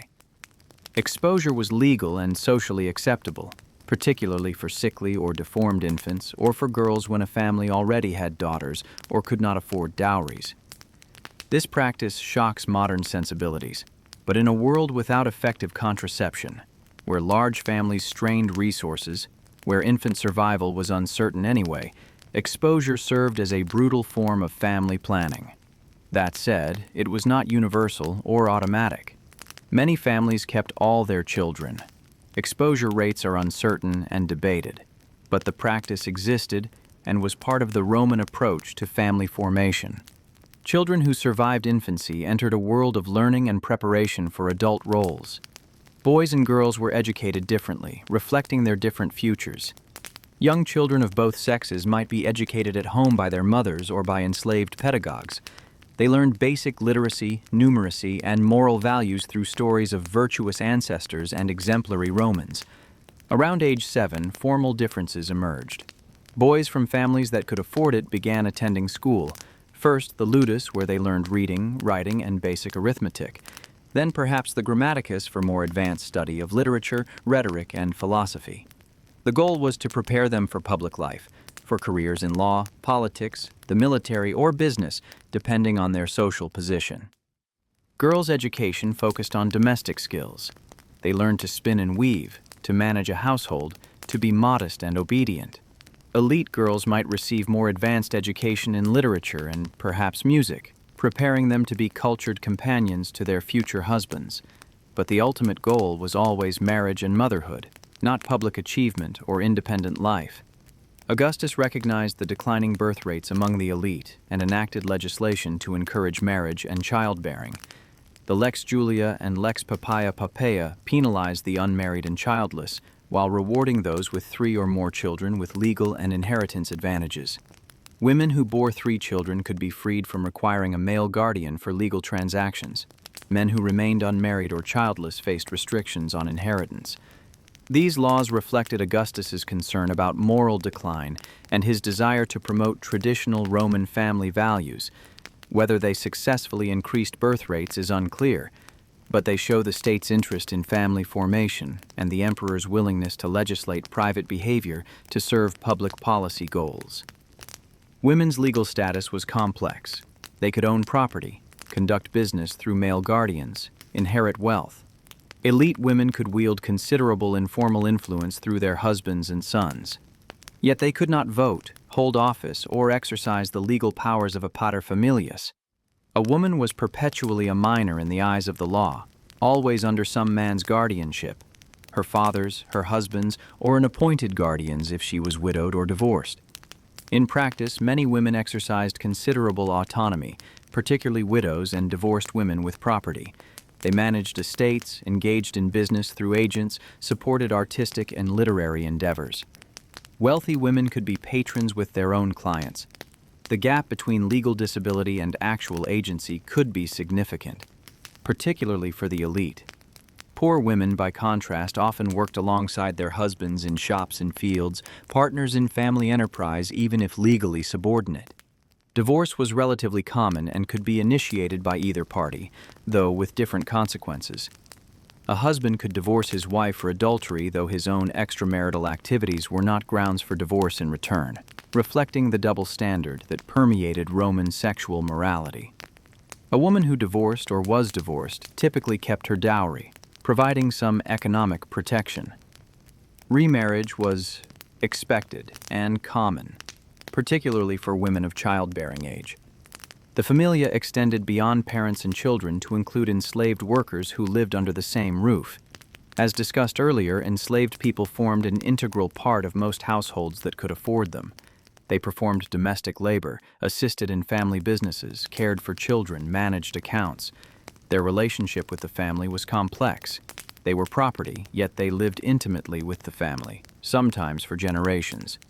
Trusted enslaved workers might be freed and become freedmen still attached to the family as clients. Old age in Rome, if one was fortunate enough to reach it, brought respect, but also vulnerability. The elderly who had property and heirs could expect care from their children.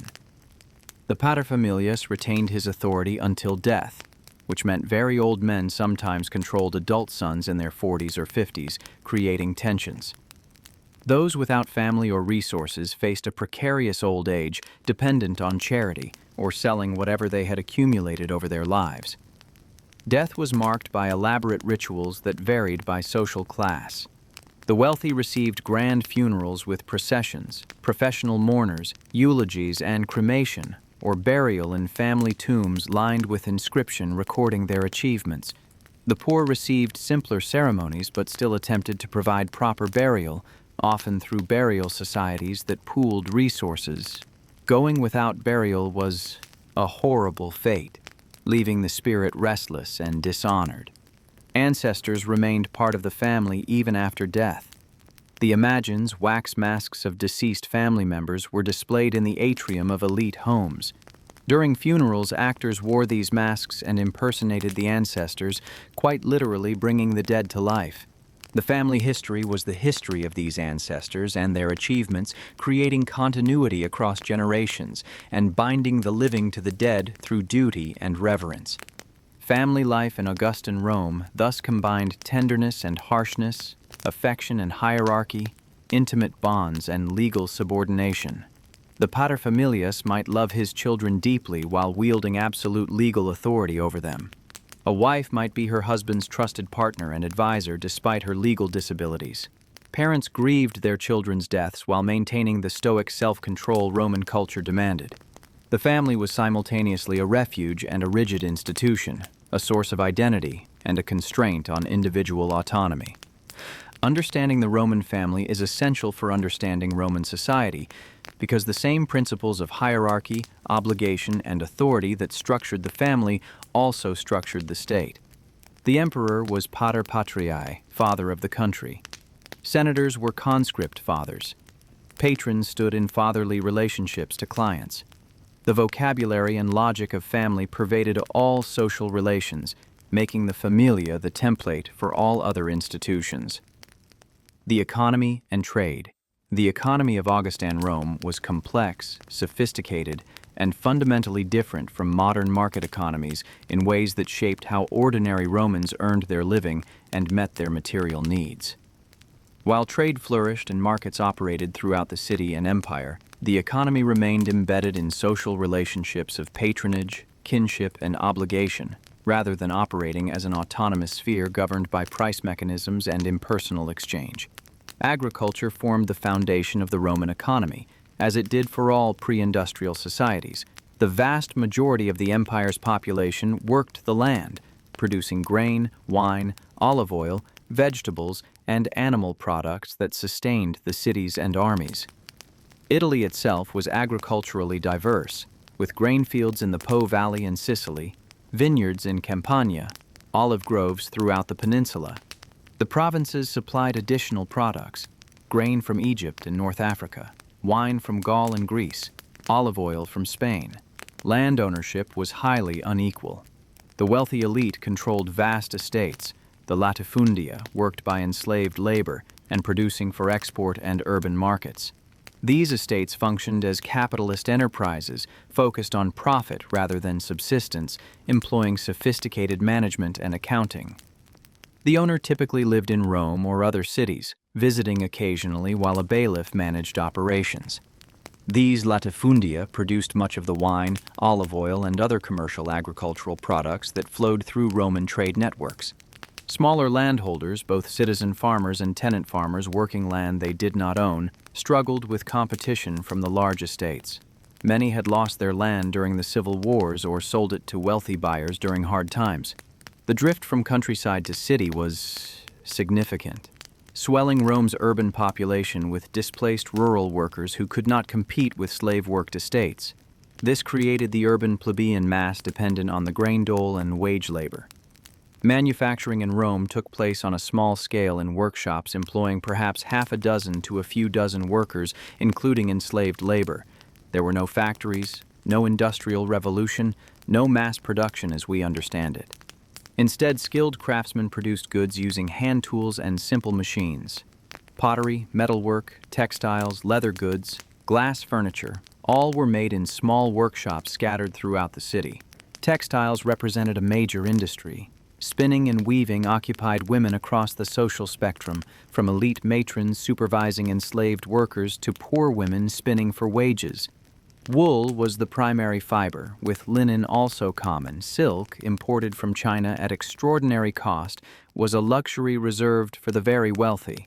Fulling, cleaning and processing woolen cloth, was a specialized trade that employed workers in large workshops with vats of chemicals, including aged urine whose ammonia content cleaned the wool.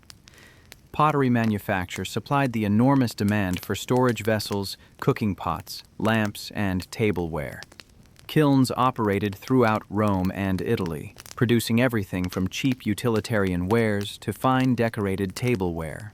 The terra sigillata, red glazed pottery, represented a higher quality product traded across the empire. Potters marked their wares with stamps, and successful workshops developed reputations for quality that translated into market preference. Metalworking included both utilitarian items like tools, nails, and cooking vessels, and luxury goods like jewelry, fine weapons, and decorative objects. Blacksmiths, bronze workers, and gold and silversmiths plied their trades in workshops that might specialize in particular products or serve local needs with a range of items. The pounding of hammers on metal was a constant sound in manufacturing districts. Construction was a major economic activity, particularly during Augustus's reign when massive building projects transformed the city. Workers quarried and transported stone, manufactured bricks and tiles, mixed mortar, erected scaffolding, laid foundations, raised walls, installed roofs, and applied decorative finishes. These projects employed thousands of workers, including enslaved labor, free-wage laborers, and skilled specialists like mosaic workers and fresco painters. Trade connected Rome to the entire Mediterranean world and beyond. Ships carried grain from Egypt, olive oil from Spain, wine from Gaul, marble from Greece, exotic goods from the East. The harbor at Ostia, Rome's port at the mouth of the Tiber, bustled with activity as vessels arrived, unloaded cargo, took on exports, and departed. Warehouses stored goods awaiting transport upriver to Rome or distribution to other destinations. Long-distance trade required capital, organization, and risk tolerance. Merchants arranged financing, often through maritime loans that charged high interest but were void if the ship sank. They contracted with shipowners, many organized into collegia. They maintained contacts in multiple ports and relied on letters of credit. The goods that moved through these trade networks ranged from bulk commodities to specialized luxuries. Grain shipments from Egypt fed a substantial portion of Rome's population. Olive oil from Spain lit lamps and flavored food. Wine traveled in sealed amphorae. Garum, the fermented fish sauce, was exported from production centers in Spain and North Africa. Luxury goods commanded extraordinary prices. Silk from China traveled the Silk Road at enormous expense. Spices from India, pepper, cinnamon, cloves, flavored elite dining. Ivory from Africa became decorative objects. Frankincense and myrrh from Arabia scented temples and homes. Currency facilitated trade and taxation. Augustus reformed the coinage system, standardizing the currency with gold auri, silver denarii, brass sestertii, and copper asses in fixed ratios. 1 aureus equaled 25 denarii, each denarius worth 4 sestertii, each sestertius worth 4 asses. Coins bore the emperor's image and propaganda messages, circulating both as money and as portable imperial propaganda. The value of money fluctuated based on the precious metal content of coins, which gradually declined as emperors debased the currency to meet expenses. Inflation occurred, though measuring it precisely is difficult. Prices varied regionally and seasonally. A modius of wheat, about 8 liters, cost around 1 denarius under Augustus, though this could double during shortages. A laborer might earn 4 sestertii per day. A legionary soldier 900 sestertii per year, while a senator needed to possess property worth 1 million sestertii. Taxation supported the state and military. Augustus reformed the tax system, establishing more regular assessment and collection through imperial officials rather than the corrupt system of publicani tax farmers. Provincial taxes included a wealth tax of about 1% annually plus a poll tax on individuals. Trade goods were subject to tariffs when crossing certain boundaries. Inheritance taxes funded veteran pensions. The burden of taxation fell primarily on the provincial population and on the wealthy who had property to tax. Banking existed in a rudimentary form. Professional deposit bankers, the argentarii, handled money changing, loans, and payments. They operated from shops in the forum and other commercial areas. Wealthy individuals also made loans either directly or through agents. Interest rates varied widely depending on risk, perhaps 5 to 12% for relatively secure loans, much higher for risky ventures like maritime commerce. There were no credit cards, no electronic transfers, no complex financial derivatives, but the basic functions of banking, accepting deposits, making loans, facilitating payments, existed. Professional associations, the collegia, organized workers in specific trades and provided mutual support, religious fellowship, and a degree of collective bargaining power. There were collegia for bakers, for metal workers, for merchants in particular goods, for actors and gladiators. These associations held regular meetings, maintained funds to support members in need, provided proper burial for deceased members, and honored patron deities. They gave workers a collective identity and voice, though their political power was limited and sometimes suspect in the eyes of authorities who worried about organizations that might organize opposition. Markets operated throughout Rome and other cities. The Forum Romanum was originally a marketplace before becoming the political center. Specialized forums developed: the Forum Boarium for cattle, the Forum Vinarium for wine. Later emperors would build massive market complexes like the multi-level Trajan's market, exemplifying the Roman approach to retail with integrated shops and offices, a kind of ancient mall. Street vendors hawked goods from stalls and carts. Periodic markets in various neighborhoods brought goods and buyers together. Prices were negotiated rather than fixed in most contexts. A buyer and seller would bargain over the price of goods, with social relationships and knowledge affecting the outcome. Regular customers might receive preferential treatment. Kinship ties, patronage relationships, membership in the same association, all influenced economic transactions that were never purely impersonal or governed solely by market forces. The grain dole, as previously discussed, represented the state's largest intervention in the economy. Providing free grain to approximately 200,000 citizens required massive logistical efforts, contracting with suppliers, transporting grain across the Mediterranean, storing it in warehouses, distributing it at appointed times and places. This system prevented starvation and food riots, but also created dependency and affected the grain market by reducing demand from a substantial portion of the population. Economic regulation existed, but was limited. The government set maximum prices for some goods periodically, though enforcement was difficult and the regulations often ignored. Building codes regulated the height and construction of insulae after repeated collapses. Trade guilds were sometimes restricted if they seemed to threaten public order. But overall, the state intervened less in economic matters than in many later pre-modern societies. The cursus publicus, the state postal and transportation system established by Augustus, served government communications and official travel but indirectly benefited commerce. Relay stations along the major roads provided services that private travelers and merchants could sometimes access. The road network itself, built for military purposes, facilitated trade and civilian travel. The Roman roads, with their durable construction and strategic layout, were perhaps the most significant infrastructure investment affecting the economy. Labor markets existed for free workers, though employment was often irregular and wages modest. Day laborers gathered in certain locations, hoping to be hired for construction work, loading and unloading ships, or other temporary tasks. Steady employment in workshops or households was prized, but not always available. The competition from enslaved labor depressed wages for free workers in many sectors.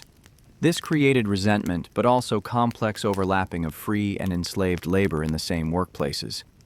Women participated in the economy in both visible and hidden ways. Elite women managed estates and conducted business through male agents. Wives of shopkeepers and artisans worked alongside their husbands.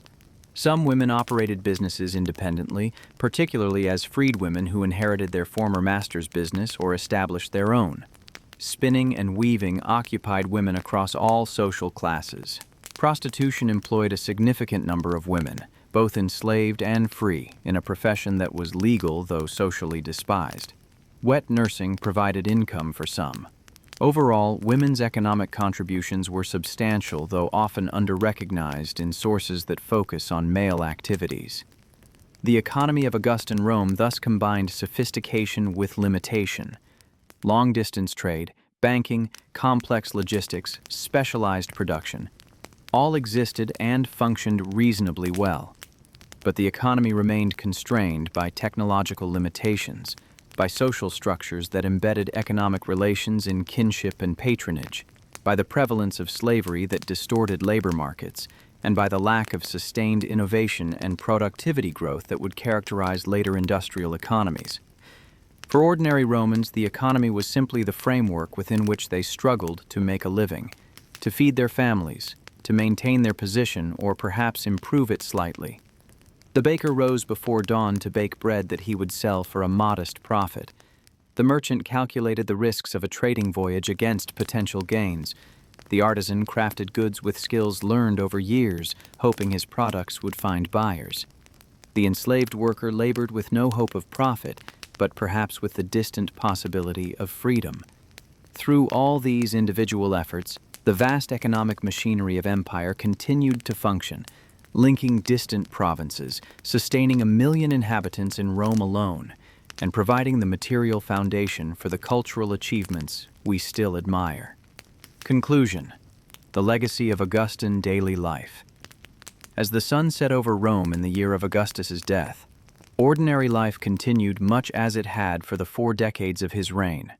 Bakers prepared their ovens for the morning's bread. Mothers nursed infants in cramped apartments. Enslaved workers performed their endless tasks. The rituals of daily existence, unchanged by the passing of even the greatest emperor, rolled forward in their ancient patterns. Yet Augustus had fundamentally shaped the context in which Romans lived their lives, establishing structures and precedents that would endure for centuries. The Pax Romana that Augustus established meant that for the first time in living memory, Romans could plan for the future without fear that civil war would destroy their homes, confiscate their property, or conscript them into opposing armies. This basic security, easily overlooked but fundamental to daily life, was perhaps Augustus's greatest gift to ordinary Romans. Merchants could trade with confidence in stable conditions. Farmers could plant knowing the harvest would not be seized by marauding soldiers. Families could accumulate modest wealth without expecting it to be stripped away in the next proscription. The physical transformation of the city provided amenities that improved daily life. The aqueducts Augustus built or repaired brought fresh water to more neighborhoods. The baths he sponsored offered places for hygiene and socializing. The temples he restored connected Romans to their religious traditions. The roads he maintained facilitated travel and commerce. The grain supply he regularized prevented famine and ensured basic sustenance for the poor. These practical improvements mattered more to most Romans than the grand marble facades that impressed foreign visitors. The social hierarchies Augustus maintained and reinforced through legislation remained intact, governing how Romans interacted and what opportunities life might offer. His moral legislation attempted to shore up the traditional family structure he saw as essential to Roman greatness. Whether these laws actually changed behavior is questionable, but they signaled the emperor's values and his claim to regulate even the intimate details of citizens' lives. The blurring of private and public, the extension of state authority into family and personal matters would continue to characterize imperial governance. Augustus's religious program connected Romans to their past while subtly transforming religious practice in ways that centered on imperial power. The imperial cult that began hesitantly under Augustus would grow into a major institution binding the diverse empire together through common ritual focused on the emperor's genius and eventually his deified person. This fusion of political authority and religious devotion shaped how Romans understood power and their place in the cosmic order. The entertainment Augustus provided, The games, the gladiatorial spectacles, the theatrical performances kept the urban masses content and distracted, while also demonstrating imperial generosity and power. The famous formula of bread and circuses captured this reality: provide sustenance and entertainment, and the people would tolerate autocratic rule. The precedent Augustus set, using public entertainment as a tool of governance and social control, would be followed by virtually all his successors. Yet for all the changes Augustus wrought, the basic realities of daily life remained largely constant. Most Romans still lived in crowded apartments. They still worked long hours at manual labor. They still worried about having enough to eat, about their children's futures. The hierarchies of wealth and status that dominated society predated Augustus and survived him largely intact. Slavery remained fundamental to the economy. Women remained legally subordinate. The poor remained poor while the wealthy enjoyed lives of luxury. The texture of daily life, the sounds of the city, the smells of the streets, the rhythms of work and rest, would have felt familiar to a Roman from a century before Augustus or a century after. The human fundamentals of eating and sleeping, working and playing, hoping and fearing, these remained constant beneath the political transformations. As we reflect on how people lived in Rome under Augustus, we see both the particular features of that specific historical moment and the timeless aspects of human existence. The rigid social hierarchies, the ubiquitous slavery, the patriarchal family structure. These remind us how profoundly different Roman society was from our modern democracies. Yet the basic human experiences, the desire for security and prosperity, the bonds of family and community, the struggle to survive and perhaps thrive, connect us across the millennia to these long-dead Romans. Understanding daily life under Augustus enriches our appreciation of the Roman achievement while also illuminating its limitations and contradictions. Rome was magnificent and squalid, sophisticated and brutal, culturally brilliant and morally compromised. The marble temples arose on the labor of the enslaved. The bread that fed the masses depended on exploitative grain exactions from Egypt. The entertainment that delighted crowds involved humans and animals killing one another. The stable family life lauded in propaganda depended on the legal subordination of women. Beauty and brutality coexisted, often inseparably. As we conclude this exploration of daily life in Augustan Rome, we can imagine the city as the evening settled in, the day's work done and the night's rest approaching.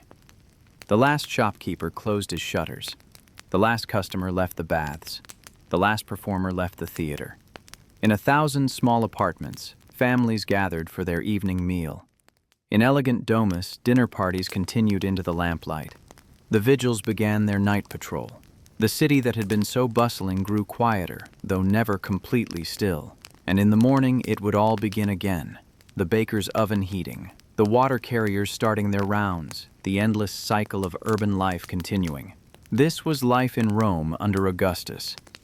Not the grand narrative of conquest and legislation, not the elite literature and monumental architecture, but the daily rhythms of ordinary existence. It is a life that seems at once utterly foreign and hauntingly familiar, reminding us that we are separated from the Romans by time and culture, but united by our common humanity and the universal experiences of trying to build a life, raise a family, and find meaning in the time we are given. If you enjoyed this journey through the daily life of Augustan Rome, please consider liking this video and subscribing to History Between Years for more explorations of the past's quiet moments and overlooked details.